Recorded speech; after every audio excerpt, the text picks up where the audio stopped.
अस्सलाम वालेकुम वीवर्स, कैसे हैं आप सब। उम्मीद है कि सब ठीक ठाक होंगे और खुश होंगे।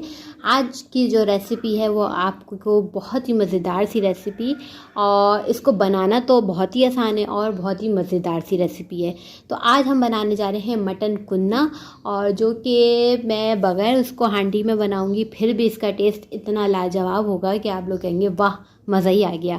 लोग तो आप देख ही रहे हैं, बाकी आप लोग को रेसिपी ट्राई करेंगे तभी आपको पता चलेगा ये रेसिपी कितनी आसान और मज़ेदार है। तो स्टार्ट करते हैं। सबसे पहले यहाँ पे मैं मटन ले रही हूँ। हाफ़ केजी मटन लिया है मैंने, मिक्स लिया है हड्डी बोटी समेत। आप जो है सिर्फ गुड्डियाँ भी डलवा सकते हैं तो ज़्यादा बेस्ट भी रह सकता है, वैसे मिक्स मटन सही है। और इसके अलावा यहाँ पे 2 मीडियम प्याज हैं स्लाइस की हुई। यहाँ ऊपर गार्निशिंग के लिए मैं चीज़ें पहले दिखा देती हूँ। हरा धनिया है, अदरक है और हरी मिर्चें हैं। साथ में यहाँ पे कुछ खड़े मसाले हैं वो देख लेते हैं। यहाँ पे मेरे पास काली मिर्च है, हाफ़ टी स्पून दालचीनी है, छोटी सी 2 स्टिक ले लें, 2 से 3 छोटी इलायची है, 4 से 5 ज़ीरा है, हाफ़ टी स्पून। और इसके अलावा लौंग है 5 से 6 अदद। ज़ीरा और छोटी इलायची का हम एक पाउडर बना लेंगे। साथ में यहाँ पे गरम मसाला है 1 टीस्पून। साथ में लहसुन अदरक का पेस्ट है 1.5 टेबल स्पून। दही है हाफ़ कप। इसके अलावा यहाँ पे आटा तकरीबन 2 से 3 टेबल स्पून के करीब है। चक्की का आटा इस्तेमाल कर रही हूँ। साथ में यहाँ पे कुछ मसाले हैं जो बेसिक हमारे हर घर में शामिल होते हैं। नमक है, हल्दी है, पिसी लाल मिर्च है, पिसा हुआ धनिया है। नमक आप 1 टेबल स्पून या हस्ब जायका। हल्दी 1 टीस्पून और पिसा हुआ धनिया 1.5 टेबल स्पून और पिसी हुई लाल मिर्च 1 टेबल स्पून भर के। क्योंकि ये इतना स्पाइसी नहीं होता कुन्ना, और ना ही इतना गाढ़ा होता है, ना नहारी की तरह होता है, ना ये बिल्कुल सालन की तरह होता है। ये बिल्कुल एक बहुत ही बेहतरीन किस्म का एक कुन्ना तैयार किया जाता है। तो यहाँ पे मैं बहुत आसान सी रेसिपी शेयर कर रही हूँ। इंशाल्लाह आप ट्राई करेंगे तो आप खुद कहेंगे कि ये क्या रेसिपी है भाई, इतनी कमाल की और इतने घर में तमाम इंग्रेडिएंट्स रखे हुए हैं। तो जनाब सबसे पहले आपने कोई भी कढ़ाई लेनी है, उसमें शामिल कर देना है हाफ़ कप घी में से बनाइएगा, बेहतरीन रिज़ल्ट आएगा। इसके अलावा इसमें 2 मीडियम साइज़ की प्याज डाली, इसको अच्छे से हल्का सा कुक करना शुरू कर दिया। जब ये पकना शुरू होगी, थोड़ी सी हल्का हल्का सा आपको कलर नज़र आ रहा है, जैसे ही हल्का हल्का कलर आना शुरू होगा तो इसमें जो हम खड़े मसाले थे वो हम इसमें शामिल कर देंगे। और इसमें सिर्फ हम नहीं शामिल करेंगे तो क्या, ज़ीरा और छोटी इलायची हम उसका पाउडर बना लेंगे। ठीक है, वो हमने साइड पर पाउडर बना लिया है। ये तेज़पत्ता डालना भूल गई थी तो मैंने वो भी इसमें शामिल कर दिया। प्याज हमारी जो है वो बेहतरीन अच्छी प्यारी खूबसूरत सी ब्राउन होनी चाहिए। ये नहीं कि आप इसको छोड़ दें और ये ब्राउन अच्छी सी ना हो पाए।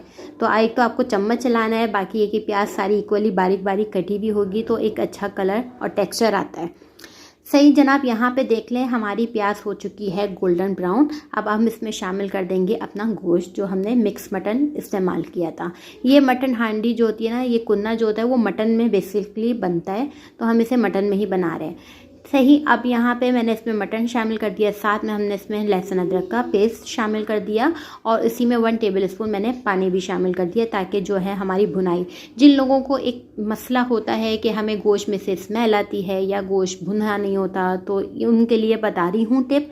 और कि आप लहसुन और अदरक जो है वो डालें और गोश्त एक साथ डालें और उसमें 1 चम्मच पानी डालें, तो आप इसको भुनें अच्छी तरीके से, तो आपको किसी भी किस्म की स्मेल इसमें महसूस नहीं होगी।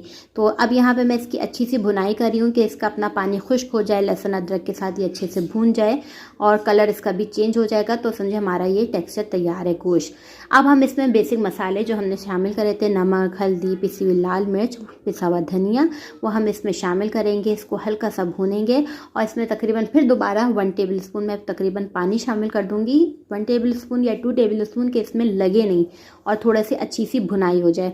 याद रखें कि जो लोग ये कहते हैं कि हमारी प्याज ऊपर ऊपर तैरती हुई नज़र आती है और ये सब मसले होते हैं, उनके लिए मैं आपको यहाँ पे बेसिक बता रही हूँ कि यहाँ पे आपने क्या करना है कि इस वक्त आपने भुनाई इसकी करनी है ठीक ठाक अच्छे से। आप 10 मिनट अब इसकी भुनाई में लगा देंगे ना, तो आखिरी रिजल्ट आपका बेहतरीन किस्म का आएगा। तो आपने यहाँ पे क्या करना है, थोड़ा थोड़ा इसमें पानी शामिल करते जाना है और भूनते जाना है। जब आपके भूनने लगे तो आप इसमें शामिल कर देंगे दही। दही आपका रूम टेम्परेचर पे होना चाहिए, उसको आपने इसमें शामिल करा और फिर थोड़ा सा आपने पानी डाला और इसको आपने हल्की आंच पे मिक्स करना शुरू कर दिया। अब यहाँ पे इसका फिर मैं थोड़ी सी भुनाई करूँगी, क्योंकि थोड़ी थोड़ी आपको जो प्याज नज़र आ रही है वो बाद में ये भी नज़र नहीं आएगी। फिर आपने इसको भूनना है दही के पानी में। दही का पानी जो होता है जो रिड्यूस करता है, तो उससे क्या होता है कि इसमें भुनाई शुरू हो जाती है। अब मैं यहाँ पे इसकी फिर से भुनाई करूँगी और उसके बाद जैसे ही इसका पानी खुश्क होगा तो मैं थोड़ा सा पानी और शामिल करके इसकी एक बेहतरीन किस्म की भुनाई कर डालनी है। बस यहाँ तक आपकी मेहनत है। उसके बाद आप जो है ना, कहते हैं ना, जो आप मेहनत करते हैं तो उसका फल फिर अच्छा ही मिलता है। तो नेक्स्ट आपको फल अच्छा ही मिलेगा, फिर टेस्ट भी उतना ही अच्छा मिलेगा।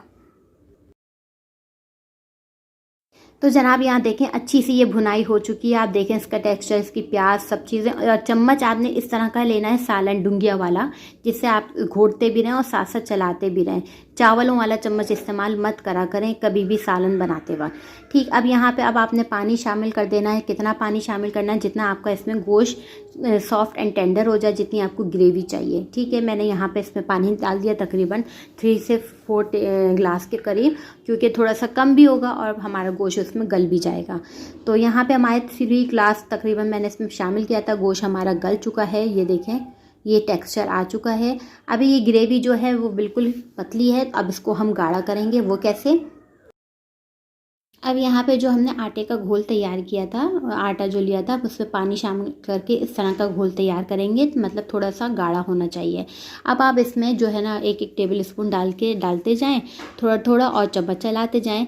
यहाँ मैं चम्मच चलाती जा रही हूँ, 1-1 2 टेबल स्पून डालती जाऊंगी और चेक करती जाऊंगी। बस यहाँ पे आपको एक बात का बहुत ज़्यादा ख्याल रखना है कि ये नहारी नहीं है, ठीक है, और ये कोई सालन भी नहीं है पतला सा, ये कुन्ना है। तो आपने उसके हिसाब से इसकी थिकनेस रखनी है, यानी ना ज़्यादा गाढ़ा हो ना ज़्यादा पतला हो। अब आपने यहाँ तकरीबन लगभग ये टेबल स्पून 10 के करीब लगे थे और इसमें मैंने शामिल किया था, तो जाके मेरी जो ग्रेवी थी वो बेहतरीन किस्म की तैयार हुई थी। ना ज़्यादा गाढ़ी थी ना ज़्यादा पतली थी, और ये ज़बरदस्त। आप ये देखें घी डालने से क्या होता है, इसके जो घी जो होता है ना वो ऊपर तक आपकी देखें इसकी लेयर आ रही होती है। वरना आप तेल में पकाएं तो क्या होता है कि तेल जो होता है वो फिर इधर उधर चला जाता है, ख़त्म हो जाता है। ठीक है, तो इसकी जो ग्रेवी है, जो आपकी आप शाइनिंग देख रहे हैं, वो ये घी की वजह से है। तो यहाँ पे मैंने तकरीबन 10 लगभग चम्मच डाले और इसको पकाना शुरू कर दिया, क्योंकि पकने के बाद ये मज़ीद गाढ़ा होता जाएगा। बस अब ये हमारा तकरीबन तैयार हो चुका है। मैंने इसको ढक के 15-20 मिनट और पकाऊंगी। और यहाँ पे जो है आप ये देखें, मैंने इसमें आखिर में जो चीज़ें शामिल करनी है वो दिखा दूँ। काली ज़ीरा और छोटी इलायची का पाउडर बनाया था वो हमने इसमें शामिल कर दिया। साथ में गरम मसाला जो हमने रखा था वो लास्ट में हम इसमें शामिल कर देंगे। और इसके बाद फिर मैं इसको तकरीबन सर्व करूँगी इंशाल्लाह 15 से 20 मिनट के बाद, थोड़ा सा जब ठंडा हो जाएगा। जब ठंडा होगा तो ये गाढ़ा होना शुरू हो जाएगा। ये हमारा तैयार है। जी जनाब, यहाँ पे देखिए हमारा कुन्ना बस रेडी होने वाला है। इसको 10 से 15 मिनट लाजमी पकाइएगा, क्योंकि इसमें आपने आटा शामिल किया है। जो पकेगा तो ये थोड़ा सा थिक होगा और इसके बाद ये हमारा रेडी है। अब यहाँ पे मैंने आपको सर्व कर रही हूँ और इतना मज़ेदार सा हमारा कुन्ना रेडी हुआ है। आप यकीन करें, बिलीव मी, इतने मज़ेदार था कि बच्चे बड़े सब ने बहुत शौक़ से खाया। आप लोग भी इस रेसिपी को ट्राई करें, यकीन करें इतना ईजी रेसिपी है, झटपट रेसिपी है। सहर में, अफ्तार में जब भी आप इसको बनाएंगे तो लोग वाह वाह करते रह जाएंगे। तो जनाब इस रेसिपी को ट्राई करना है और अपना फीडबैक भी देना है और कि आपको ये रेसिपी कैसी लगी। इसको मैं सर्व करूँगी हरा धनिया, अदरक, हरी मिर्चें और नींबू के साथ, जिसका इसका जायका जो है ना वो बेहतरीन किस्म का बढ़ जाएगा। इंशाल्लाह नई रेसिपी के साथ आऊँगी। अपना बहुत सा ख्याल रखिएगा, दुआओं में याद रखिएगा। खुदा हाफिज़।